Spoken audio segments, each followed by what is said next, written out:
Let's see. Is that working?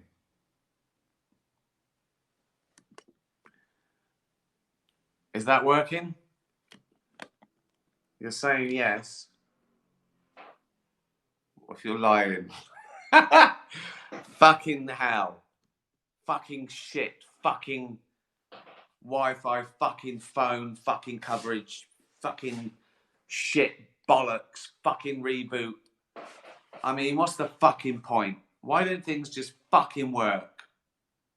Oh, really? I still don't know if it's working. I assume so. People are saying it is.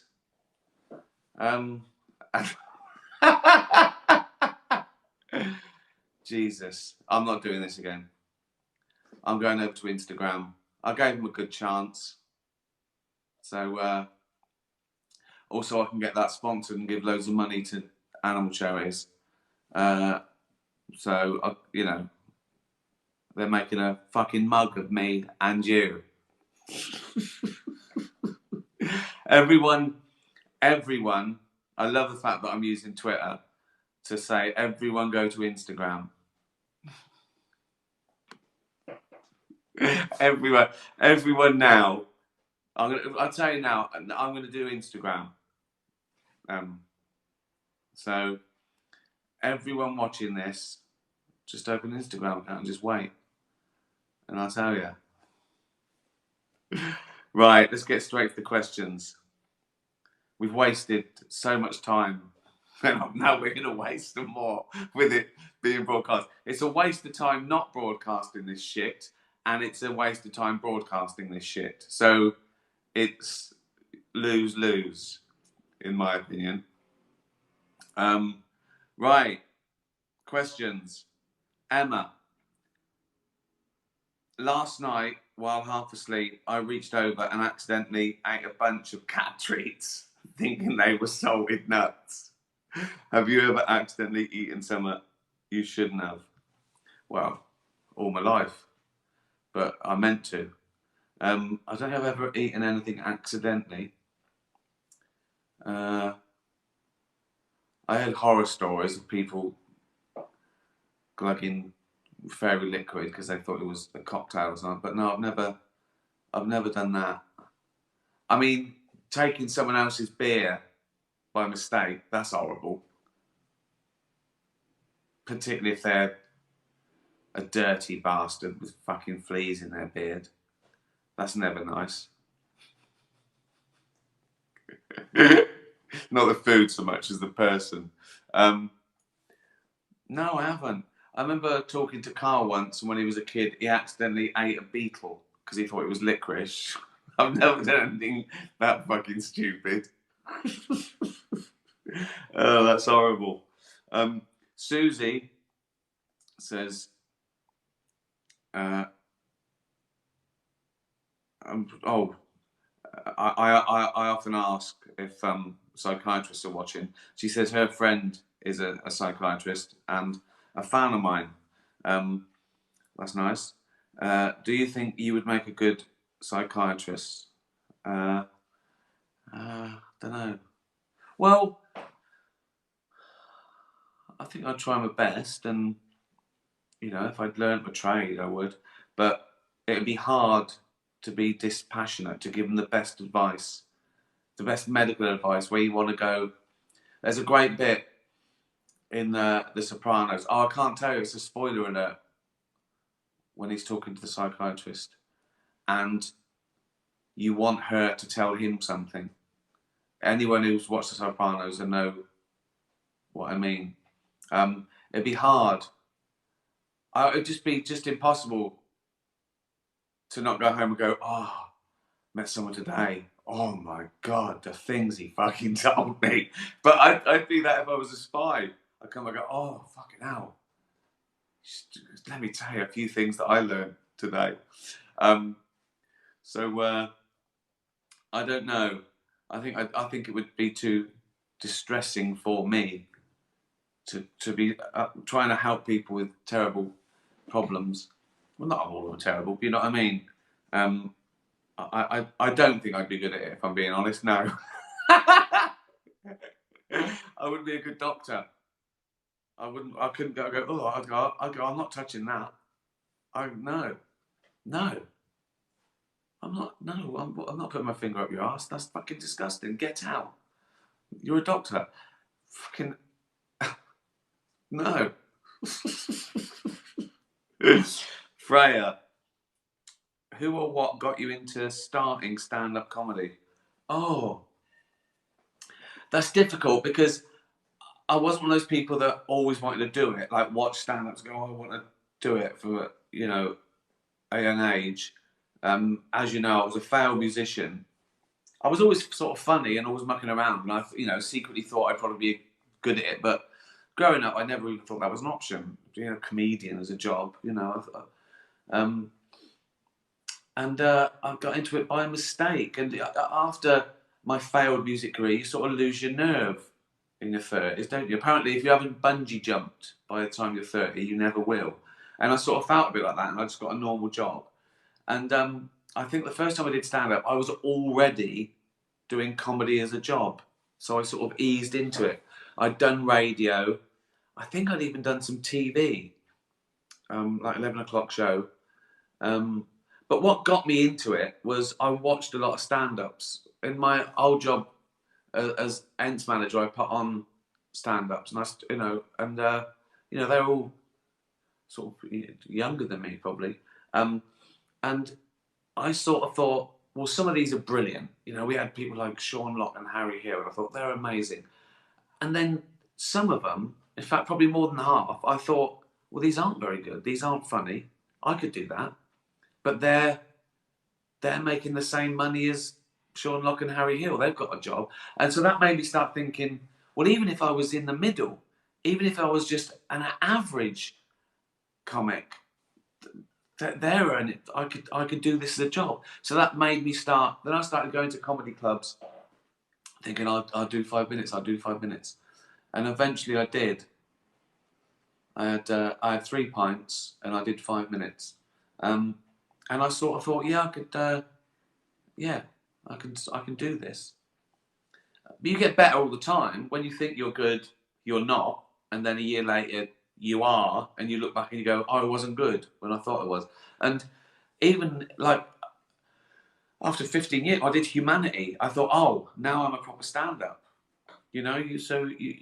It takes a long time to find your voice and go, okay, this is good enough forever, if you know what I mean.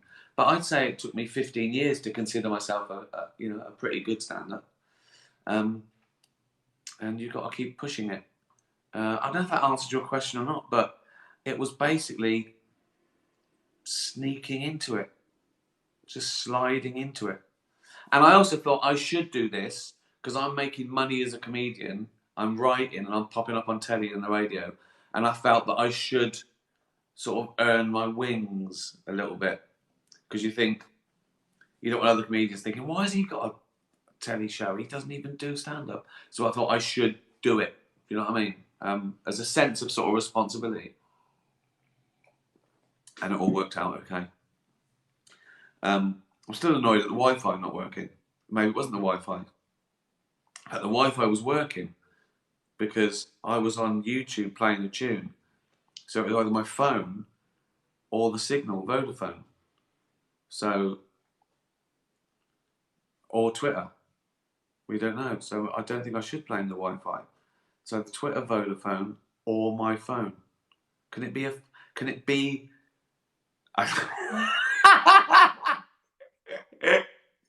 It's like seeing your granddad rant against something he knows nothing about. Tiana watched Out of England 2, and you were talking about how the Icelandic eruption wouldn't make you miss a gig. That's true. It erupted and I was playing Ireland, and I went by helicopter. Can you say the volcano's name or try? No, I can't. That looks like the cat has walked across my keyboard. EYJAFJ. That's never happened before. IFJ. A double L A J O K U L L. Yafyalayakul. That was rubbish, wasn't it? I mean, there's just no way I got that right. There's no way. There's no point in having another go. A Ayafyalayakul.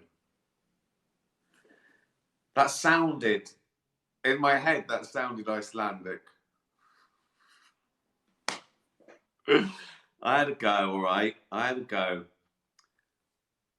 Joey, you wake up and notice you've lost your independence. What? You and Jane are now dependent on one another. So wherever you go, you must go together. But you can only get around in one of the following ways, as you have also forgotten how to walk normally. Imagine me getting frustrated that I can't broadcast to read this shite. A, leapfrog, taking turns at being the frog. Wheelbarrow race, taking turns at being the wheelbarrow. Cartwheeling. Well, cartwheeling's the most independent, isn't it? Because we could both cartwheel along together. I'd choose cartwheeling. Fucking hell. Oh, Joey, you idiot. Joey's a cat. I forgive him. I forgive cats and dogs anything.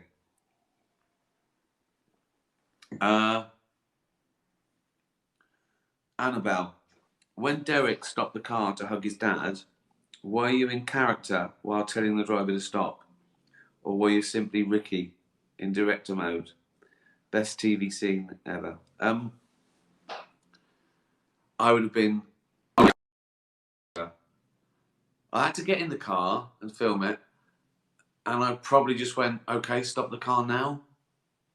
I probably wouldn't have been in character now. That'd been weird. You couldn't see anything. I've heard. I won't say the name of the director, but I heard from someone who was in a film with the director that they were shooting a scene in a play in this movie, and he made the people backstage act in character, even though the cameras weren't on them, but to stay in character. I felt stupid. I was, oh, I'm not doing that. That's mental. That's mental. We're all grown ups here. Just say action, and I'll be ready. Yeah, I love doing that scene. Great. Ollie comic strip. What would your arch nemesis be like? What you mean, like in like a superhero film or something? Well, what do I? Well, he could be like a spider, couldn't he? If he was like a spider, if he had like fangs and 6 eyes and loads of arms, I wouldn't like him.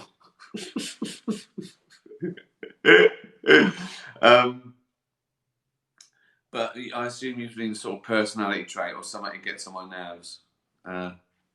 Who's going to get on my nerves more than I could get on their nerves? That's my secret weapon. You know what I mean? If I was Superman, I'd annoy Kryptonite.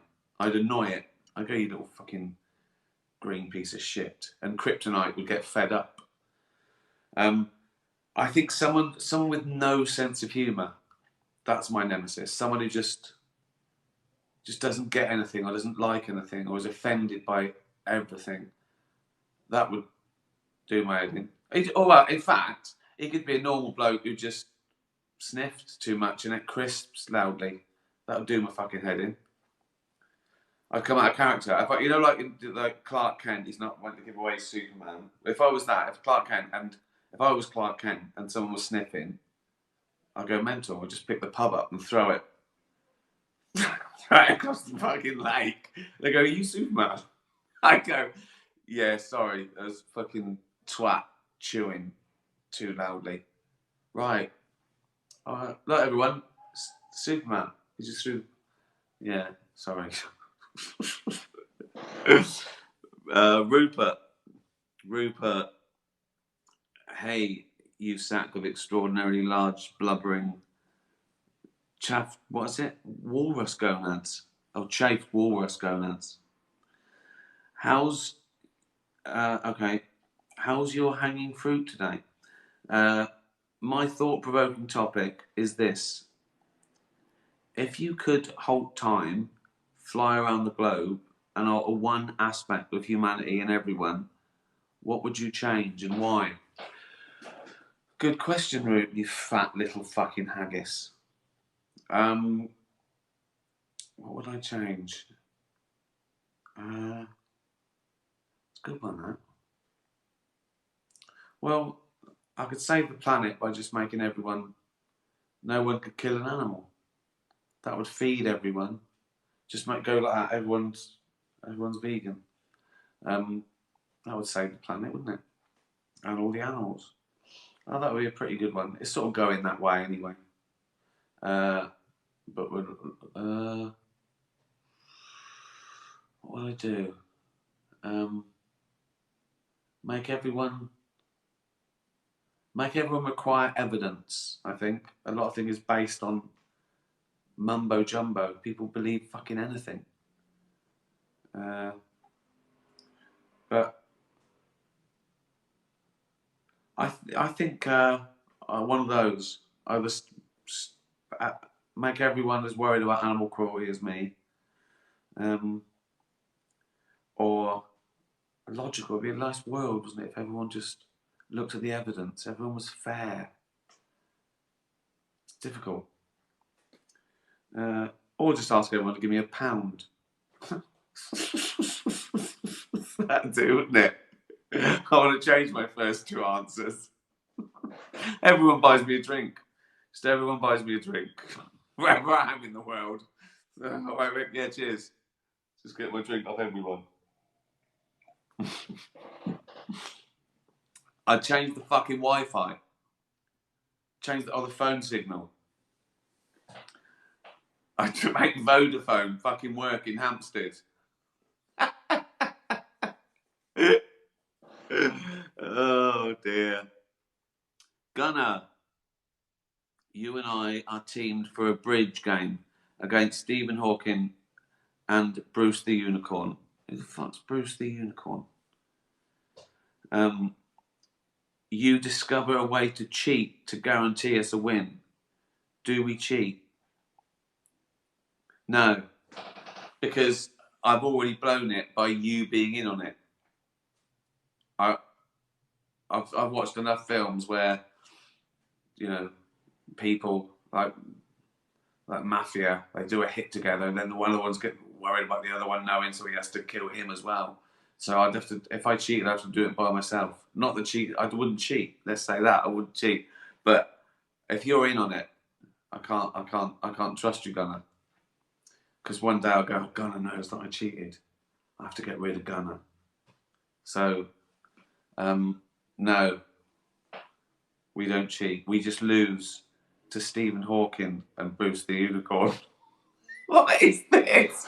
Why did I care about this being broadcast? My battery's running now as well. We're nearly done anyway. My eyes are stinging. Guess why? I had some bubble bath. Yeah. The tooth still aches. I've got a fucking bunion.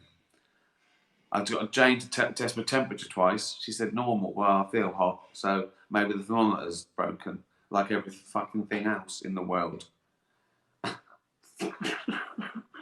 Right. Last question. Oh no, I've got two. There's Bella to come. Kermit, what options would you come up with if you could right-click people? I don't know what it meant. I had to ask what it meant. It meant like on social media you can mute someone or something. That'd be good. I'll tell you what it is. If I see someone coming, I don't know what equivalent this is, right? But they don't see me. I sort of make myself invisible. I just walk past them. I go, oh no, it's fucking Rodney from accounts. Oh, he's a boring twat. I'm invisible. Rodney just looks around. I just walk past him. Do that one. Whatever equivalent that is. Whatever button that is. Invisibility. Quick. And then carry on.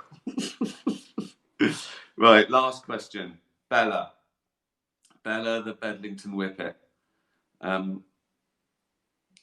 You win a competition for a free hair transplant. Cheeky. I'd never do it. I'll just go bald and I'll just shave it. It's getting pretty bad. I can get away with it if I style it, put some product on it. But yeah, I'll just buzz it off. Anyway, you win a competition for a free hair transplant. The only requirement is that it has to be from one of the following dogs. 1, poodle, curly. I look like Fred West if I had curly hair. Can't do that. 2, Afghan hound, long and sleek. So I've got to leave it sort of long, like an Afghan hound. Hungarian sheepdog, dreadlocks. Can't do that because I get accused of cultural appropriation. Right. I go, that's not yours, that's a Hungarian sheepdog's. Me, Whippet, very scruffy. That one, I think, I can't do. I did have a hair perm once when I was about, I don't know, 18, 19, when they were almost having perms to make it sort of curly. It didn't work. I did have sort of like, they weren't quite dreads, but I had those extensions. That didn't work. They itched. I pulled them out. Had them taken out. Look like a right twat. I've had all these. Yeah, and now it's going through. So I'll choose scruffy. I bet it's Whippet. I like that, the scruffy look. Quite punk, isn't it? Yeah. Well, that's what you could have missed tonight if we hadn't got this working. Now, traumatic. I feel ill. I'm hungry. Fucking Wi-Fi's going. The battery's going down. Absolute shit. Cats and dogs. Couldn't play the song again. I'll play that song. I'll play that next time. Nearly over. Nearly over, isn't it? What's over? Oh, for fuck's sake. I'm just saying, the pandemic's nearly over. Is it? Proper breakdown. Oh, no. Yeah. Oh. What's happening? Well, we got a little vaccine, Colin. Oh, yeah. What's that for? Well, we're going to inject it in people and it's going to kill a virus. What virus? You fucking little cunt. You horrible little piece of shit. It's going to kill you, Colin. Okay? Yeah. Now fuck off. Merry Christmas, everyone. Oh.